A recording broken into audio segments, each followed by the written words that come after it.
with a look inside the home of an American family that is anything but ordinary. The Brown family is thoroughly modern, and yet they practice an ancient custom, polygamy. Cody Brown has 4 wives. He sleeps with each in a different bed every night and has 16 children. Now the Browns have opened their home to a television crew emerging from the shadows to prove, they say, they're no different from anybody else. Dan Harris reports. This is Cody Brown and his wife, Mary. They have a teenage daughter. How was your day?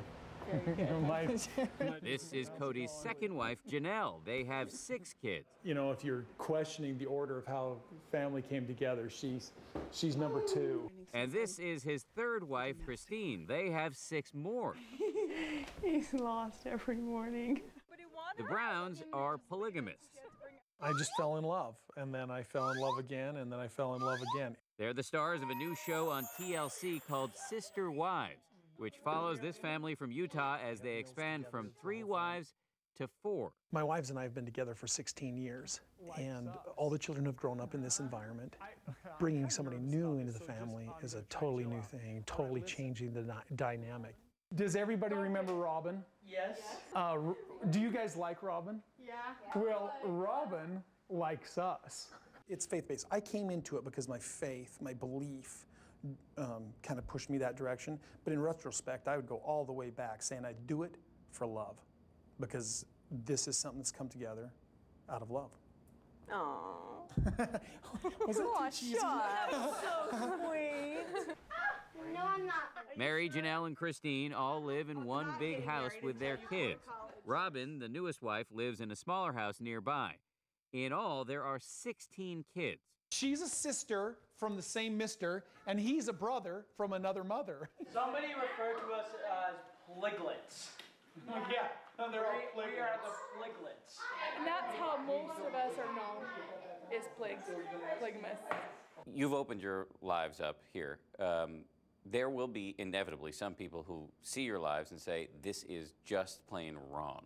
How will you respond to that? Sorry.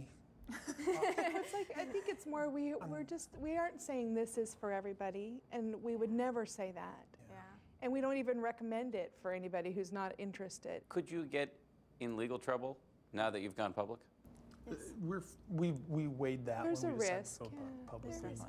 But it is a reality, though. Yes, you're right, but what we'd rather say is that raising children in a closed society could cause a lot more damage than any kind of legal process. And honestly, I want my children to grow up To be and to be able to say he's my dad and this is my family. Whether you think the Browns' lifestyle is right or wrong, it is undeniably challenging. There's the challenge of supporting a huge family on just 3 incomes. Cody and 2 of the wives work. And then there are the interpersonal logistics.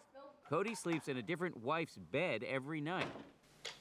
So you must at times feel torn in 4 different directions. Once in a while, I give a piece of my mind, where I'm just like, you have to back off and give me a break now. I don't. Says I'm not a commodity. He says that?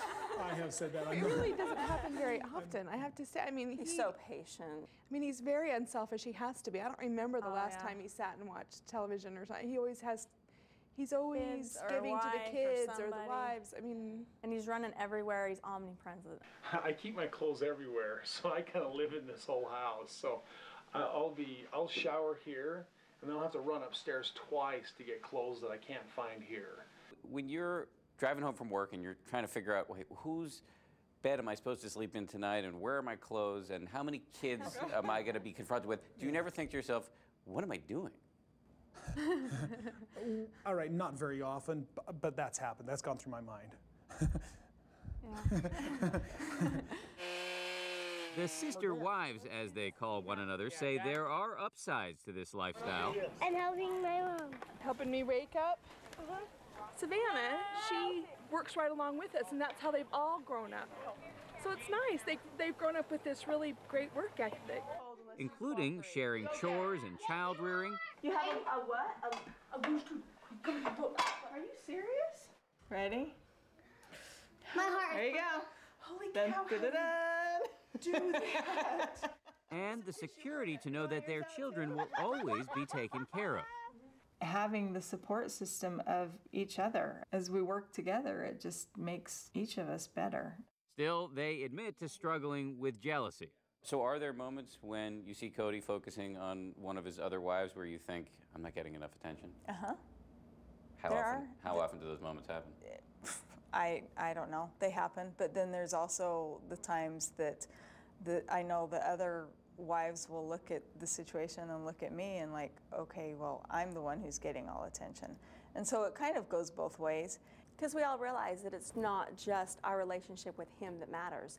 It's all of their relationships with him. It's all of our relationships with each other. It's all of our relationships with the family. And we're talking about a huge dynamic, and we all realize that. And that's what has to happen in order to have a functioning family. And all of our relationships have to work. So it's a lot of give and take. The jealousy issue got even more complicated last May when Cody added wife number 4, Robin, who he met through the family's church. It was just a chance meeting. We just happened to run into each other, and I never met him before, or Mary, and they were together. And Mary and I started talking and texting, and it kind of just went from there. So Mary did the recruiting, or the wooing? we were texting and talking before he and I were texting or talking. What happened is we stopping to see friends of ours who happened to be relatives of Robin. Mary and Robin hit it off. As we're driving away, Mary's going, hey, what do you think? This is the image many Americans have of polygamy. Secretive societies, women wearing prairie dresses, young girls allegedly abused, and church leaders standing trial. Is it your hope that by exposing your lives that you'll counter some of the negative publicity that's been out there? Absolutely. That's exactly what that's one of the biggest things is that we have so many stereotypes and we have so much bad media about this lifestyle. You know, there's not abuse in our home. There's not oppressed women in our home, that we aren't have underage brides. We don't have all these other things that are actually very wrong, and that our children are happy. Do you think your arrangement is a good one for raising children? Very good For one. this family, it is. Yeah. We feel like our children are very well balanced. They're proud of their big family, and they love telling their friends about it. And I think that they're turning out very well balanced. They'll be very decent citizens. Do you want your children to live the same lifestyle that you live? We want our children to be happy, and whatever it is that they choose to make them happy, that's what we want for them. If they choose this lifestyle, that's awesome and that's great, and if they don't choose it, that's great too. Logan, will you pray, please? One big family with a lifestyle way out of the mainstream, making the case that America doesn't have to emulate them, but should at least accept them. Give me a kiss. I love you. For Nightline, this is Dan Harris. Sister Wives airs Sunday on TLC. Check your local listing. And when we return,